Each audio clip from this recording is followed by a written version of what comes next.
and welcome to my channel. I'm Mandi Grace, the author of 10 young adult novels so far.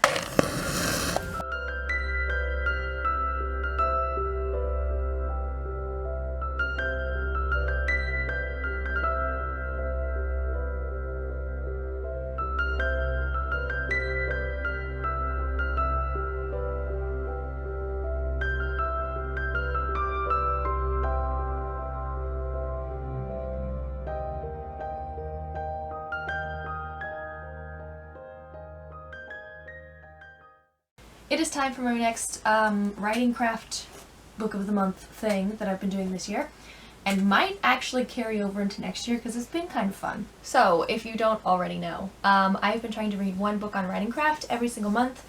That has spanned a wide variety of books. There have been outlining, brainstorming, drafting, marketing, author things, all the things. Some I've enjoyed, some I have not enjoyed, some have just been like, I didn't learn anything. The last one I read, Wired for Story, was actually pretty good. I went into it thinking it would not be, but then it was. But none of the writing craft books this year have yet surpassed Save the Cat, which I had read previously. That one's still my favorite, still the best. This month, however, we are reading 12 Steps to Sensational Sentences, The Anatomy of Prose by Sacha. And I feel like, I need to go look this up, I feel like there's another book that goes with this, or maybe like a workbook or something. I don't know. I feel like I saw AuthorTubers talking about this several years ago, and I had this vague notion that there should be another book. But when I was buying all these books in January, I wasn't really paying attention to anything. I was just like, writerly books, and then was like, click, click, click, and this was one of them. And in the 10 months since then, I have thought I should go look because I think there's another book, but I haven't yet. One chapter in, and I'm loving Sacha. Oh my goodness. She's explaining that, you know, prose is art and it's subjective, and like some people like this and some people like that and whatever. And she's, you know, very upfront and being like, let's all be grown-ups. Before you send me ranty emails, take my must-dos and must-not-dos with several pinches of salt and a dash of gin. She has reasons to put the book down if this is what you were looking for. I love this book. We haven't even started and I love this book. 2 more reasons. You're not interested in developing your craft and you don't like dark humor or swear words. Judging by like the first 3 pages that I've read, I think it's going to be my favorite book of the year. I am feeling called out here. My sister and I run half marathons with some frequency, and I have one coming up in a week, and we are very bad at training. I found it. I knew that there was another book that went with this book. I need the companion workbook.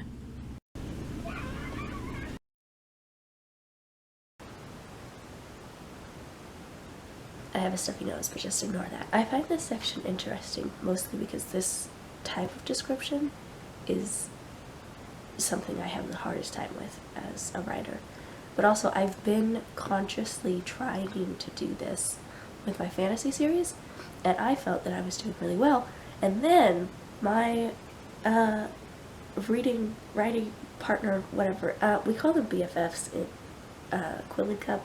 They're technically CPs, but anyway, when she was reading my manuscript from Isaiah's story, like every time I describe my character, she's like, why are you doing this? Just let the reader imagine them. Why are you telling us what they look like? And I'm like, what? I can't win. Okay, you know I don't like filming when there are humans around, and right now there's always at least one human around, so I have not been actually filming what I've been doing with the book. So I got the workbook. Well, first what happened is it came in the mail. 3 packages came that day and I wasn't sure which was which. So I opened all 3 of them on camera. But anyhow, I filmed opening all 3 packages. One was a new bullet journal, one was a book of poetry from a Instagram writer friend person that I've connected with a little bit over there, and one was the workbook. So anyway, in the days since then, I have been going through the workbook, catching up on the 6 steps that I had already read, and doing the you know, prompts and things. I skipped the flash fiction, not gonna lie. Not that I have anything against flash fiction, but I'd like to be able to sit down and just like focus on creating the flash fiction. And with most of the other steps, I've kind of been going through them, not like skimming them, but kind of going through them as quickly as I can so that I can catch up to where I am with the book. But I have been doing it for 3 days now because I'm trying to take it slowly and actually learn from her prompts and her, I can't think of words right now. Prompt is not the word that I want, but that's the only one that's coming to mind. I've been trying to take my time while also going quickly, but it's been good so far. And the only one that I like genuinely skipped was the flash fiction. If I flip through it, I'll give you a flip through to kind of see what I've been doing, I guess. But anyway, if I flip through it, you're going to see several other empty pages. Some of them are because she has you like pull scenes or write scenes in like your current whip. And rather than writing down what I have already typed up on the Google Drive, I just left it on the Google Drive. So there are some blank spots for sure, but I have been doing the things except for the flash fiction.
I have almost caught up. My nose is stuffy again. This is just my endless state this fall.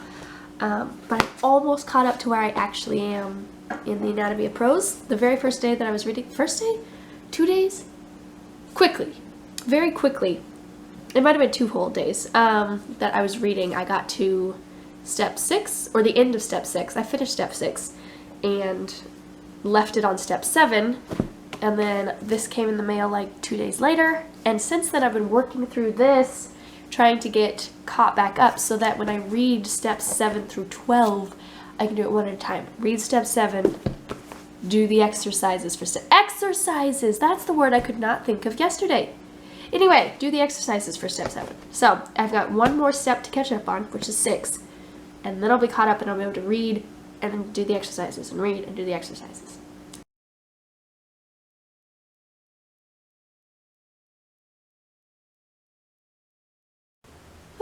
I have one more chapter left. Hi, Ada. I'm almost done, and it's all been really, really good. Every chapter's been just amazing. Mind-blowing. I'm learning all sorts of things about sentences and word choice and verbs and things. It's been great and amazing.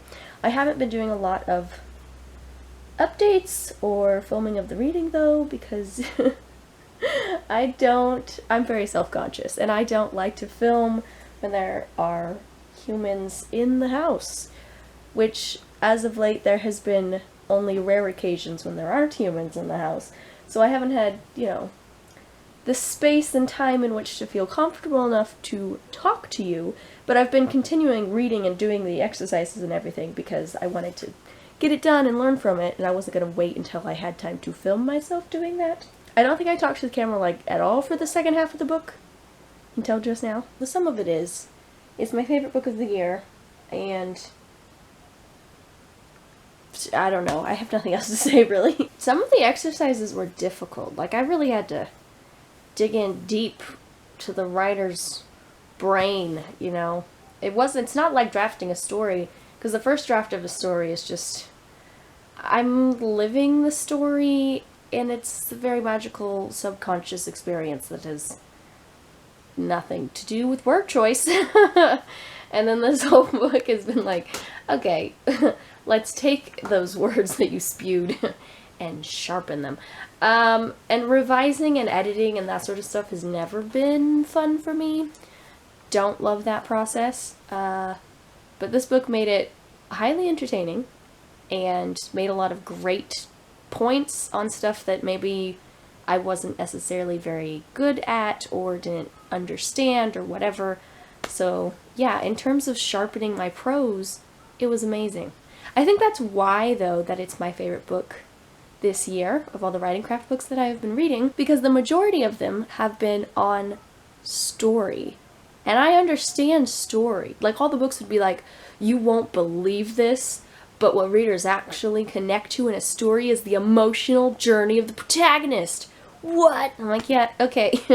Thank you for stating the obvious. So anyway, most of the books this year I've just been like, uh-huh. Do you have anything new to add? Please? This is unhelpful. But this book, because it wasn't about storycraft, it was about words. It just blew my mind because there's so much for me to learn in that regard, and I was just like, whoa, I'm gonna have to read this book again. I might, work through some of the exercises again when I get to specific points of revising and editing the fantasy series that I'm writing right now. It was amazing, and I love it. It's a classic. It is right up there with Save the Cat. Now I have, a favorite story craft book, which is Save the Cat, and a favorite, word choice, I don't know, editing, I guess, book, which is The Anatomy of Prose. Also, I realized that the author has a bunch of other books, 10 steps to creating a protagonist or something, and another 22 steps for a villain. I'm picking random numbers right now, but they're all this is this many steps to creating this sort of character, and I want to get them all. I did it. I'm done. Last chapter has been read. Workbook has been worked through. It was really good. I'm going to read it again. I'm going to come back to it whenever I'm revising my stories and fixing prose. I'm falling asleep right now. It's fine. I need a nap. Anyway, it was very, very good. And I loved it. Huzzah. One chapter in, and there's chaos in the house. Because the the what now?